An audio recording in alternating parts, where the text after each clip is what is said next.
महान संत कबीर, सत्य की खोज। बहुत समय पहले सन 1398 में काशी के लहरतारा तालाब के पास एक लहरों पर तैरता हुआ कमल का फूल मिला। उस फूल के बीचों बीच एक छोटा सा बालक लेटा हुआ था। नीरू नाम के एक जुलाहे ने जब उस बालक को देखा तो उसकी आंखों में ममता भर आई। वो उस नन्हे बालक को अपने घर ले आया और उसका नाम कबीर रखा।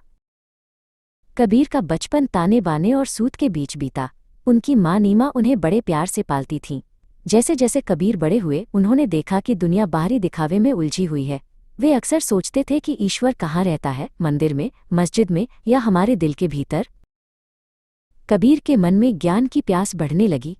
वे किसी को अपना गुरु बनाना चाहते थे। उस समय स्वामी रामानंद जी एक महान संत थे। कबीर जानते थे कि उस समय के कड़े नियमों के कारण उन्हें आसानी से शिष्य नहीं स्वीकार किया जाएगा, पर उन्होंने हार नहीं मानी। एक दिन सुबह जल्दी कबीर गंगा के घाट की सीढ़ियों पर लेट गए।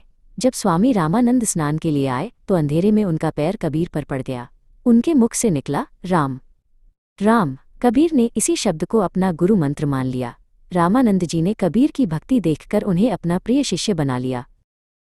कबीर अब एक संत और कवि बन चुके थे।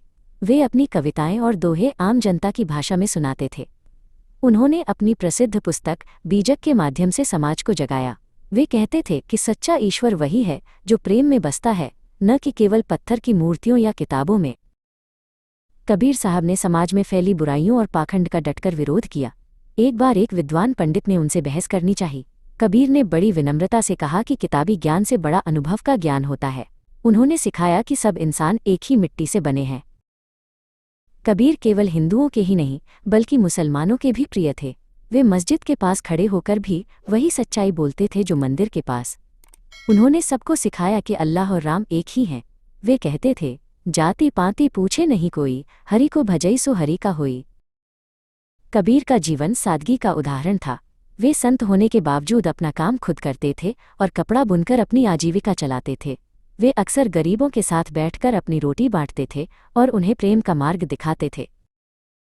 अपने जीवन के अंतिम समय में सन 1518 के करीब कबीर काशी छोड़कर मगहर चले गए। उस समय माना जाता था कि मगहर में मरने वाला नरक जाता है, लेकिन कबीर इस अंधविश्वास को तोड़ना चाहते थे। उनके साथ उनके कुछ प्रिय शिष्य भी थे जो उनकी सेवा कर रहे थे। जब कबीर ने देह त्यागी तो उनके हिंदू और मुस्लिम शिष्यों के बीच बहस होने लगी। लेकिन जब चादर हटाई गई तो वहां केवल सुगंधित फूल मिले। दोनों समुदायों ने उन फूलों को आधा आधा बांट लिया। कबीर आज भी अपने दोहों के माध्यम से हमारे दिलों में जीवित हैं।